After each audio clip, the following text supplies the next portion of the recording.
Hello दोस्तों, इस video में हम जीन पियाजे के जो 4 स्टेज है डेवलपमेंट के, कॉग्निटिव डेवलपमेंट के, उसके बारे में जानेंगे। तो सबसे पहला स्टेज है जीन पियाजे के दिया गया सेंसरी मोटर स्टेज, उसको हिंदी में बोलते हैं संवेदी पेशीय अवस्था। तो इस अवस्था में बच्चा जो है ना अपने सेंसेस से आँख, कान, नाक इत्यादि से सीखता है, इसीलिए इसको सेंसरी मोटर स्टेज बोलते हैं। और इसका जो टाइम पीरियड होता है वो जन्म से लेकर 2 वर्ष तक होता है। चलिए इसके बारे में हम विस्तार से जानते हैं। यह पियाजे के सिद्धांत का पहला चरण है। यह जन्म से लेकर लगभग 2 वर्ष की आयु तक रहता है। जीन पियाजे के कॉग्निटिव डेवलपमेंट का फर्स्ट स्टेज है ये दोस्तों। ये जन्म से लेकर 2 वर्ष आयु तक रहता है। एक शिशु अपनी इंद्रियों और अपनी पेशियों क्रियाओं के माध्यम से दुनिया को समझता है। वह इस अवधि के अंत के पास सरल शब्दों का उपयोग करना शुरू कर देता है, जैसे एकल शब्द और क्रिया करना। कहने का मतलब ये है दोस्तों कि जो एक बच्चा होता है वो अपने सेंस ऑर्गन, उसकी जो आँखें होती है और उसके कान वगैरह जो होते हैं, इन सब से देख के, सुन के कोई ना कोई काम करने लग जाता है। और अपनी पेशीय क्रियाएं का मतलब वो अपने हाथ पैर इत्यादि चलाने लग जाता है और दुनिया को समझने लग जाता है। और ये जो अवधि ख़त्म होने लगती, ख़त्म होते होते तक वो कुछ शब्दों के प्रयोग करना सीख जाता है, एक वर्ड वाले शब्द। ठीक है। शिशु अपनी आँखों, कानों, हाथों और मुंह से दुनिया को अभिनय करके सोचते हैं। शिशु की उपलब्धियों में काफ़ी हद तक उनकी संवेदी धारणाओं, जो भी वो काम करेंगे, जो भी वो अचीवमेंट करेंगे, उसमें काफ़ी हद तक उनकी जो सेंसरी धारणाएं हैं और सरल पेशीय व्यवहार और उनके जो हाथ पैर के जो व्यवहार हैं वो का समन्वय होता है। मतलब दोनों का मिला के वो लोग काम करते हैं। ठीक, अपने आँख, कान का, सेंसेस का और अपने हाथ पैरों को मिला के काम करते हैं। इस चरण की शुरुआत में शिशु दुनिया के अनुकूलन होने के लिए शिशु प्रत्यावर्तित प्रारूप से थोड़ा अधिक दर्शाते हैं। मंच के अंत तक वे अधिक जटिल संवेदी पेशीय प्रारूप प्रदर्शित करते हैं। ये जब ख़त्म होने लग जाएगा दोस्तों ये वाला स्टेज, तो वो ज़्यादा एक्टिव हो जाएंगे, मतलब ज़्यादा चलने, मतलब कि 2 वर्ष तक अपने हाथ पैर का ज़्यादा प्रयोग करने लग जाएंगे। आते हैं हम आपके दूसरे स्टेज पे। तो ये रहा जीन पियाजे का सेकेंड स्टेज, पूर्व संक्रियात्मक अवस्था। इसको प्री ऑपरेशनल स्टेज भी बोला जाता है। यह जन्म से लेकर 2 वर्ष तक होता है। इसका टाइम पीरियड भी आप याद कर लीजिएगा, 2 से लेकर 7 वर्ष तक। यह दूसरा चरण है जो लगभग 2 से 7 साल तक चलता है।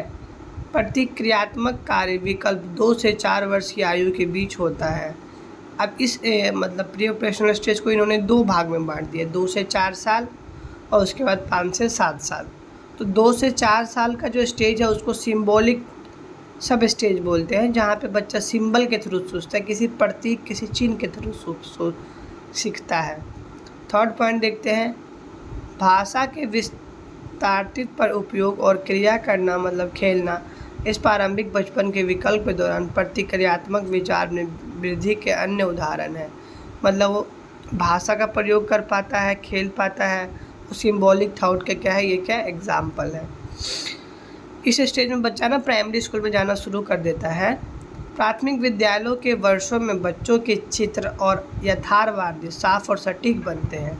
जब वो प्राइमरी स्कूल में जाता है तो वो ड्राइंग करता है, वो क्या होता है, चित्र, मतलब साफ सुथरा बनाता है, उसका कुछ ना कुछ अर्थ हम निकाल सकते हैं। 2 साल की उम्र तक बच्चा प्रतीकों का उपयोग सोचने और संवाद करने के लिए कर सकता है। अब 2 साल तो बच्चा हो जाता है तो सिंबल का उपयोग क्या, कुछ सोचने के लिए, कम्युनिकेशन करने के लिए इत्यादि के लिए वो प्रयोग कर सकता है। इस चरण के अंत तक दूसरों के दृष्टिकोणों को लेने, वस्तुओं को वर्गीकृत करने और सरल तर्क का उपयोग करने की क्षमता विकसित हो जाती है। कहने का मतलब ये दोस्तों ये है कि वो ना जैसे जैसे स्टेज ख़त्म हो जाता है तो मतलब कोई क्या कह रहा है, नहीं कह रहा है, वो सुनता है उस चीज़ को और वस्तुओं को वर्गीकृत करता है, मतलब कि बांट देता है कि कौन सा वस्तु छोटा है, कौन बड़ा है, ऐसे ऐसे वो बांट सकता है। और उसका कुछ ना कुछ सिंपल लॉजिक होता है हर बात के पीछे, क्वेश्चन बहुत ज़्यादा पूछेगा आपसे वो। बच्चे अपने पूर्व को संवेदी पेशीय खोजों का प्रतिनिधित्व करने के लिए प्रतीकों का उपयोग करते हैं। सहज विचार उपचरण पूर्व संक्रियात्मक विचार का दूसरा उपचरण है। अब इसका आता है हम सेकंड स्टेज में, वो आता है 4 से लेके 7 साल तक, जो लगभग 4 साल की उम्र से शुरू हो जाता है और लगभग 7 साल की उम्र तक चलता है। इसको इंग्लिश बोलते हैं इंट्यूटिव थॉट सब स्टेज।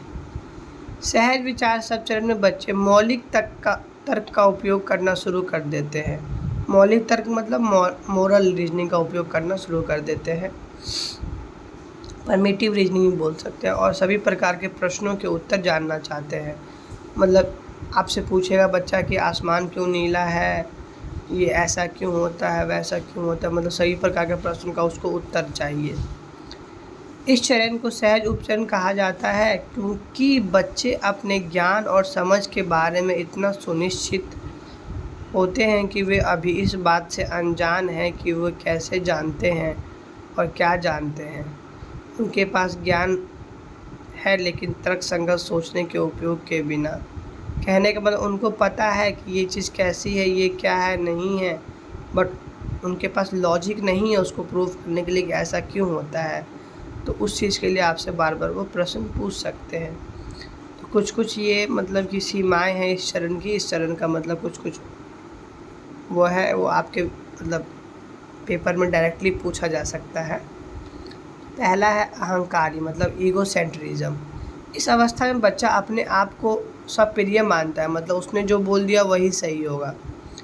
यह किसी के स्वयं के दृष्टिकोण और किसी अन्य के दृष्टिकोण के बीच अंतर करने में असमर्थ हो जाता है। मतलब उसका जो दृष्टिकोण है किसी चीज़ के प्रति और दूसरे का दृष्टिकोण है, उसमें वो डिफरेंस नहीं कर पाता है। दूसरा है केंद्रीयकरण, सेंट्रिएशन। इसमें अन्य सभी विशेषताओं के बहिष्करण के लिए एक विशेषता पर ध्यान केंद्रित करना शामिल है। मतलब जो सारी जो विशेषताएं हैं उनको बहिष्कार करेगा, सिर्फ अपने आप को सही मानेगा, उसी चीज़ पे वो कंसंट्रेट रहेगा। ये वाला थर्ड है संरक्षण का अभाव, मतलब लैक ऑफ कंजर्वेशन नहीं कर पाता है वो। यह विचार है कि किसी वस्तु की विशेषता समान है, भले ही वह वस्तु दिखावट में बदल दी जाए, संरक्षण कहलाती है। इस अवस्था में संरक्षण का अभाव स्पष्ट रूप से देखा जाता है। संरक्षण का एग्जाम्पल दोस्तों ये है कि मान लीजिए उसके सामने आप कोई बोतल रख दीजिए, एक बोतल छोटी होगी। कहने का मतलब ये गिलास है, गिलास में आप पानी भर दीजिए, जितना पानी इस गिलास में है और उतना ही पानी आप इस प्याले में डाल दीजिए, तो उसको लगेगा ना कि गिलास में पानी ज़्यादा है, प्याले में कम है, लेकिन पानी दोनों में बराबर है। तो कंजर्वेशन का भाव इसके अंदर नहीं हो पाता, लैक ऑफ कंजर्वेशन होता है। अपरिवर्तनीयता, इसका मतलब होता है इरिवर्जिबिलिटी, मतलब वो उलट के नहीं सोच पाता है। बच्चा संचालन नहीं कर सकता, प्रतिवर्त मानसिक प्रतिनिधित्व 4 + 2 6 तो होता है, लेकिन समझते हैं, लेकिन 6 - 2 = 4 नहीं है। कहने का मतलब जोड़ पाता है, घटाव नहीं कर पाता है, मतलब उल्टा के नहीं सोच पाता है कि ऐसा तो हो रहा है लेकिन इससे फिर उल्टा जाएंगे तो ऐसा क्यों हो रहा है। इरिवर्जिबिलिटी, उलट के वो नहीं सोच पाता है बच्चा इस स्टेज में, इस सब की कमी रहती है। तो आज आपने देखा हमने 2 स्टेज पढ़े और आगे के वीडियो में हम जो है इसका तीसरा और चौथा स्टेज पढ़ेंगे।